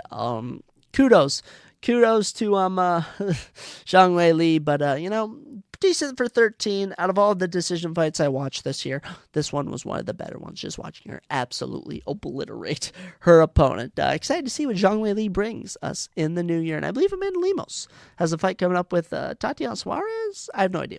Maybe it's just a rumor. Getting into our number 12, it was the vacant light heavyweight championship bout at UFC 283, our second title fight of the year between Jamal Hill and Glover Teixeira. And actually won Fight of the Night honors, but it should have won a Performance of the Night as Jamal Hill destroyed Glover Teixeira. Oh my gosh, he retired Glover with this performance. Just domination. 232 significant strikes to 75 in favor of Jamal Hill. Glover went 2 of 17 on takedown attempts for only 3 minutes and 26 seconds of control time. Tail of the entire fight was just Jamal Hill outboxing Glover Teixeira, had him a bloody mess. I have no idea how he didn't finish this fight. Stuffed takedown, stuffed 7 in round 1, stuffed 3 of 4 in round 2, stuffed 3 in round 3, and Glover finally was able to get a takedown round 5, but too little too late. Glover doesn't even win a round on a judge's scorecard. 50-44 across all the pages, and it might have wound its way up a bit higher, but Glover retired after this. Jamal Hill ended up having to vacate it again because of an injury. At the end of the day, it was unnecessary. So pretty comical that nothing came of it, but you know what? Dominate performance. I didn't actually watch this. I was at a party, so you know what? It is what it is. Just outside the top 10 at number 11, we have the rematch, the women's flyweight championship bout at UFC Fight Night, Grasso versus Shevchenko, 2 otherwise known as UFC Noche. That happened on September 16th, the fight between Alexa Grasso and Valentina Shevchenko, the rematch. It was competitive. It came down to the wire, and that's why it lands right here. They were going back and forth, and ended in a draw. It ended in a draw. I think when I went to judges' scorecards, it was pretty up in the air who's going to win. No one really knew. Valentina appeared to have won more rounds, but Grasso's rounds she won were more dominating. I mean, in round 2, Grasso dropped Valentina. In round 5, she almost submitted her at one point. It was a dominating performance from Alexa Grasso in those 2 rounds. Now, rounds 2 to 4, or rounds I should say 1, 3, and 4 were up in the air. I mean, honestly, I think I might have had it 3-2 Shevchenko at the time. Totals from the fight: Alexa Grasso, 1 knockdown, 84 significant strikes to 80 in favor of her, 262 total strikes to 199 in favor of Alexa Grasso, 1 of 2 on takedowns for Grasso for 2 minutes 39 seconds of control time. Valentina, 4 of 7 on takedowns, 8 minutes and 37 seconds. So it was competitive. It did end in a draw, which kind of left people wanting more. But you know what? I will say that it was entertaining. It did have me on the edge of my seat, and when fights are like that, you can't really ask for much more. So kudos to them. Exciting to see what's next for Alexa Grasso and Valentina Shevchenko in the future as we get into our top 10. Our top 10 title fights of the year kicks off with our number 10 title fight of the year. It was an interim heavyweight championship bout at UFC 295, November 11th at Madison Square Garden between Sergey Pavlovich and Tom Aspinall. Tom Aspinall would win a Performance of the Night for this event, for this performance, and the reason it lands at 10 and not higher is just because of how quick it ended. I mean, Tom Aspinall knocked out Sergey Pavlovich clean with 1 punch in 1 minute and 9 seconds. I mean, you had no time to even process. it. It was just over like that. All right, just over like that, like boom, boom. That's that. That's it. That's all there is for you. There you go. 1 minute and 9 seconds. Sergey Pavlovich, known for knocking people out, gets knocked out in 1 minute and 9 seconds. And Tom Aspinall capped off a perfect 2023 for me. I mean, Tom Aspinall is probably going to win Comeback Fighter of the Year for me. Absolutely amazing. I loved what I saw from Tom Aspinall. And I'm excited to see if he ends up fighting John Jones in the coming year as he lands at number 10. And number 9 on the list just after this fight, and so it's kind of why I put it here. It's because at number 10 was Tom Aspinall, Sergey Pavlovich. That was the co-main event of UFC 295, and at number 9 it was the main event of UFC 295, the vacant light heavyweight championship bout between Alex Pereira and Jiri Prochazka. And why does it land at number 9 on the list, not higher, not lower? It is because, or I should say lower, because I mentioned with Yair and Josh Emmett, there's an interim title fight. I wouldn't put interim title fights that high. But the reason it lands here is because Alex Pereira had gotten knocked out in 2023, won a controversial split decision over Tom Pavlovich. I wouldn't say controversial, a close fight split decision, and then knocked out Jiri Prochazka in round number 2 with a little TKO. I mean, it might have seemed like an early stoppage, but Pereira was getting the better of him. I mean, you had Jiri Prochazka shooting for takedowns on him. Pereira had dropped him actually in round number 2. And you know what? It capped off a good year for Alex Pereira. Felt good for the guy. And he's your current light heavyweight champion. And he'll probably be fighting Jamal Hill before we know it. Good stuff from Poatan over Jerry Prochazka. That did make me sad because I am a Jerry Prochazka fan. But at the same time, it's got to feel good for Alex Pereira. I'll give it to you, man. Checking in at number 8 was the first meeting between Alexa Grasso and Valentina Shevchenko at UFC 285. It was the co-main event for the Women's Flyweight Championship where Alexa Grasso shocked the world. And it lands up here because Alexa Grasso stopped a crazy, I think it was up to like almost 10 fight winning streak of Valentina Shevchenko. And she'd been losing this fight, by the way, round 4. Right, of this fight, Alexa Grasso submitted her with a rear naked choke. But the thing was is that Valentina had probably won the first 3 rounds and had probably been winning round 4 at worst case scenario for Alexa Grasso. She had won 1 round, or you know what I'm saying, she had only won 1 round up until that point, and she was losing the current round before she caught Valentina slipping, took her back, submitted her. The upset at the time was absolutely ballistic. I was going crazy at my cousin's house. I was loving it. It was absolutely nuts. Alexa Grasso, your new women's flyweight champion with this one. And the shock factor, just watching Valentina, just her face turned just bright red, turned blue, just from the squeeze. It was nasty. A good one right there. I wouldn't say it was too memorable of a fight, but the ending is what made it very, very memorable, I should say.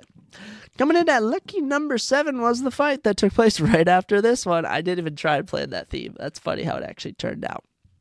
Main event of UFC 285 for the vacant heavyweight championship, where John Jones submitted Cyril Gane in 2 minutes, earning himself a performance bonus. And, you know, a lot of people might think this could have been the number 1 title fight of the year, but it wasn't. It wasn't. And I'll tell you why.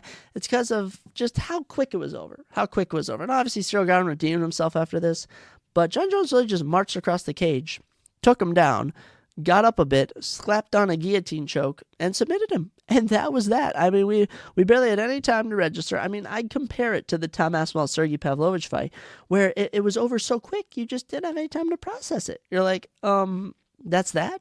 There's nothing after this? There's nothing to do with this? I don't know what to tell you, man. I don't know what to tell you. That's just how it went.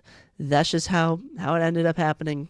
I'm sorry, but you know, it lands here. But John Jones, impressive stuff. You know, hopefully we can see him back in the octagon next year. Really needs to get back in the octagon, if I'm being honest. But you know, it's a tough business. It's a tough business when you get injured all the time. But Cyril Gane bounced back. Good for that. That lands at number 7. Coming in at number 6 on our list, this can get a little controversial, but I have the UFC 290 main event between Alexander Volkanovski and Yair Rodriguez. Alexander Volkanovski would get a round 3 TKO in this win. Now, before anyone comes at me and says, what do you mean this should have been the number 1 title fight of the year? And the only reason it lands here is because it was clear from the opening round that Volkanovski was going to win this. Okay, it was clear Volkanovski was going to win this. And he destroyed Yair in round 1. He destroyed him in round 2. And Yair landed one big land in round number 3 before Volkanovski would take over and absolutely destroy him. It's just how it worked out. It's what happened. I mean, dominating performance from Volkanovski, but you know what?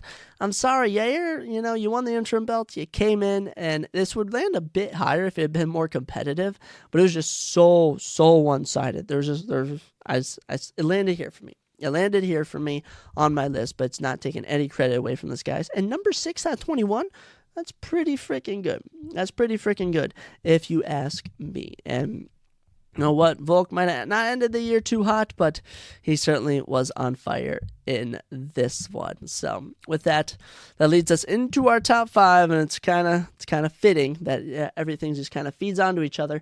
As at number 5, we have Islam Makhachev versus Alexander Volkanovski 2, the rematch between these two title fights in the year between Islam Makhachev and Alexander Volkanovski. The second one, just as much hype. Volk took it on short notice, super entertaining, but the issue arises where Volk got destroyed. Volk got destroyed. I mean, totals from the fight: 24 significant strikes to 4, a 3-minute knockout, head kick knockout of Islam Makhachev against Alexander Volkanovski. And I remember watching this with all my friends, one of my friends' dad, and I mean, it was just kind of just like, oh my gosh, Volk's down. Laying on me, you're just kind of like, that's it. And yep, they called the fight. But it was too impressive of a performance by Islam to not put it up here at number 5. And the hype for it after the original fight was just so good. So that's why it lands up here at number 5. Checking in at number 4, just about done with our list, was the UFC 292 Bantamweight Championship main event between Sean O'Malley and Aljamain Sterling, where Sean O'Malley would get a round 2 knockout of Aljamain Sterling. I mean, just so impressive. So impressive, Sean O'Malley actually getting it done. And the reason it lands at number 4 is because this was finally, like, I compare it to McGregor versus Aldo, where it's like, here's this rising prospect. Like, if Paddy Pimblett ever gets a title shot, it'd be like that. It's like, okay, let's put this guy into this spot and see if he can do it. Will Sean O'Malley actually perform to the levels we think he can perform to? And you know what? Round 1, super close. I mean, the biggest moment was Aljamain Sterling shooting for a takedown, all right? Not getting it, but shooting for it. And then round 2, it's going on. And Aljamain Sterling comes in. Sean O'Malley lands a huge punch, drops him, lays on him, bunch of ground and pound. Not actually laying on him, but I mean just punching on him from the feet. And ref stopped it. That was that. Gets a performance bonus, gets the Bantamweight Championship. I mean, you can just not cap it off any better than that. Sean O'Malley was legit. And it was crazy watching Aljamain Sterling after his wars against, I wouldn't say wars, but his tests against Henry Cejudo, Petr Yan. TJ Dillashaw was not a test, but and just to see him just crumble like that from Sean O'Malley's right hand, it was very impressive. Sean O'Malley's got a huge bantamweight title fight with Marlon Vera in March, so that's pretty exciting stuff. And you know what? Landing at number 4 on the list is not too shabby either. Number 3 of our title fights for the year, and I mean this goes off of maybe just performance for the title fight or whatever, just the actual fight itself. My lists have been fluctuating. They've been somewhat fluctuating, but as for this number 3 moment, this title fight, number 3, UFC 287 main event middleweight championship bout between Israel Adesanya and Alex Pereira. The rematch, which was in reality their 4th fight in a professional setting. Israel Adesanya went 0-2 against Alex Pereira in kickboxing and had previously lost to him in November, where they would rematch for one final time. And you know what? Round 1, very competitive. Alex Pereira outstriking him, it was going back and forth, and we get into round 2. Israel Adesanya started to pick up the pace a bit. Then, right around the 4-minute mark, Adesanya's back on the cage, and similar to the first fight, Adesanya waits for Alex Pereira's chin to be exposed, clicks him with a big right, wobbles him, hits him with another one, goes down, lands a big follow-up punch, and that was that. Israel Adesanya had knocked out Alex Pereira and finally got his revenge, shooting the 3 arrows at him while he's unconscious. I mean, oh my gosh, it was just, you just can't write it any better. It was just so good. Such a good feel-good moment for Israel Adesanya. Even if he was an odd guy, and he didn't end 2023 too well, he still kicked off the year in April pretty good for himself. And as for Alex Pereira, he turned his entire year around, winning the light heavyweight championship. So it's crazy. Looking back in January and looking back in December at just the ways fighters went, it's crazy to think that Israel Adesanya is currently not even having a fight book, not wanting to fight for like 2 more years, 3 more years even. You got Alex Pereira, who's a champion in a different division. But this moment was absolutely crazy. And I remember it because my girlfriend, she was like all like cuddled up on me and stuff. She wasn't even looking at the screen. And I'm watching it and I'm just kind of like, okay, yeah. And then he clips him with the right, drops him again. And I literally like threw her off me and she was all mad at me. But I was just running around the room going, oh my gosh, that's the greatest knockout I've ever seen. Such a good moment. Absolutely loved it. It lands at number 3. And that leads us into 2 more title fights for 2023. And honestly, if I'm being honest, I'm pretty happy. I'm pretty happy with them both. I do have reasoning for both of them. And honestly, number 2 could win fight of the year. But, we'll see how our awards shows go, but as for a lot of people, this is their fight of the year, but it lands at number 2 for me. The flyweight championship bout between Brandon Moreno and Alexander Pantoja. Their third time, I think it was, ever meeting. They had fought on The Ultimate Fighter. They had fought previously when they were young in the UFC, but this was Brandon Moreno's first title defense after winning against Edson Figueiredo, and man, this was an absolute war. I remember watching this with my cousin, Ryan, Parker, Kevin. This was in July. I mean, it was just such a war. It was so crazy. They were both bloody. They were both beaten. And Alexander Pantoja would win a split decision. Totals from the fight, 49-46 in favor of Brandon Moreno, 48-47, 48-47 in favor of Alexander Pantoja. Totals from the fight, 1 knockdown for Alexander Pantoja, 147 significant strikes to 129 in favor of Brandon Moreno, 167 total strikes to 161 in favor of Brandon Moreno, 2 of 4 on takedowns from Moreno for 4 minutes of control time, and 6 of 11 on takedowns for Alexander Pantoja for 8.5 minutes of control time, but 3 of those were reversed by Brandon Moreno. Just absolutely crazy. I mean, round 1, Pantoja dropped Moreno, and you're like, oh my gosh, is he going to finish him? Round 2, Moreno comes back out fighting. Round 3, Moreno comes back out fighting. Pantoja starts finding his way in the grappling realm in round 4, and these two go swinging till the final bell. I mean, this was just pure entertainment. It was only the co-main event, and I mean, UFC 290 is up there for what could be the best card of the year. I'm debating which one to put as my best card of the year. I might work on that tonight. We'll see. But I mean, oh my goodness. Alexander Pantoja and Brandon Moreno giving us a show. Lands at number 2 on my title fights for the year.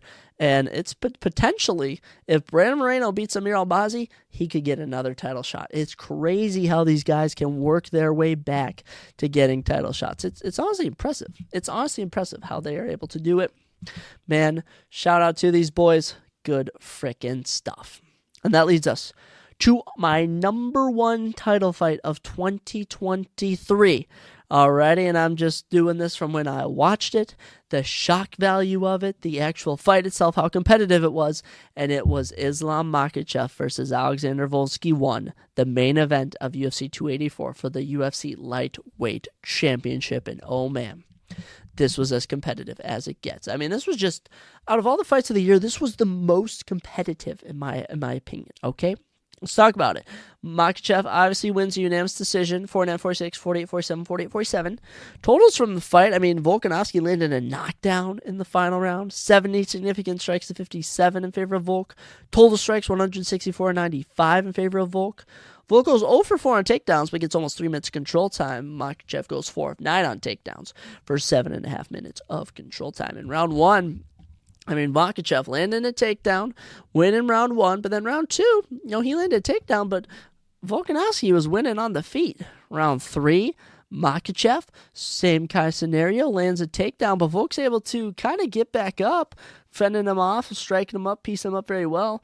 And then round 4, I mean, this was a weird one. Makhachev dominated. All right, 3.5 minutes control time on the ground. Volk was throwing a lot of strikes, trying to hit him. And then round 5, the most clear round of the fight for Volkanovski, as he drops Makhachev in the final minute. I mean, starts wailing on him. I mean, there's a clip of it where Makhachev's face is like kind of beaten. He's looking at his corner like, what did I get myself into? Volkanovski almost finishing the fight. But it was too little, too late. As the judges read the scorecard, and you realized Makhachev retained, his teammates were holding him up, and you were just like, wow, what a war. I mean, this was so competitive at the time. I mean, it was fight of the year. I don't know if it's going to win fight of the year, but title fight-wise, I mean, just absolutely amazing. Absolutely amazing. Shout out to both of these guys, and they rematched later, and we obviously saw how it went. But at the time, this first meeting was just so amazing, so entertaining, and I loved watching it. Such a good time with these two, and that is my number 1 title fight of the year. It was Makhachev's first title defense. It was Volk going up in weight and proving he can hang, and it showed us a lot about both of these guys. So good stuff all around from those two. And those are all the title fights of 2023 in the UFC ranked. All 21 of them. We had some bad, some good, and some in between. A lot of memorable moments. We had, what was it? Let me actually go through and check. We had 1, 2, 3, 4, 5, 6, 7, 8, 8, 9, 10. 10 of the 21 fights were finishes. Wow, so not even 50% were finishes, just below 50%. I mean, not much to say about that. Not much to really say about that. I mean, I guess it's competitive, when they're going the distance a lot, but it is what it is. Good times, though, ranking all that. We got a lot more fun stuff to rank in the future. It's always fun going back, reviewing the year, seeing all this stuff that happened. I always find great joy in it. But that's all I got, folks. That's all I got on this episode of the Surprise Chat Podcast, episode 51. All right, good times, guys. Next time I check in with you, all right, we will have a special guest. We will be in a different state. All right, fun stuff. We're going to try and level this up in 2024 for season 2, as I'm going to call it. Maybe try and start filming my stuff. Try and start working on creating some timestamps for parts of the videos. We'll see. But as for now, guys, I'll sign off from you. I'm your host, Zach Ruger, and I'll catch you next time on the Surprise Jab Podcast. Thank you.